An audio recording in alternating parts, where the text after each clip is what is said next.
Hello everyone, welcome to V3 creatives.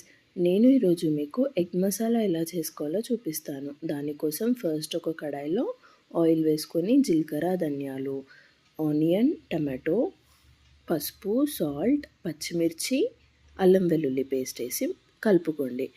కాజు మీ దగ్గర ఉంటే వేసుకోండి, లేదు అంటే కాజు కంప్లీట్లీ ఆప్షనల్. కొన్ని వాటర్ వేసుకొని వాటర్ మొత్తం పోయే వరకు కుక్ చేసుకొని చల్లగా అయిన తర్వాత మిక్సీ చేసి పక్కన పెట్టుకోండి.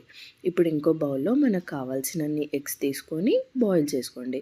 ఇప్పుడు కడాయిలో ఉప్పు, కారం, పసుపు వేసి బాయిల్ అయిన ఎగ్స్కి చిన్న చిన్నగా కాట్లు పెట్టుకొని ఒక్కసారి ఫ్రై చేసుకోండి.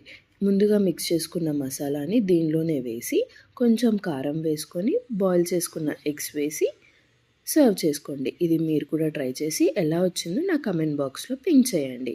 ఇంకెన్నో ఈజీ అండ్ సింపుల్ రెసిపీస్ కోసం నా ఛానల్ని సబ్స్క్రైబ్ చేసుకోండి.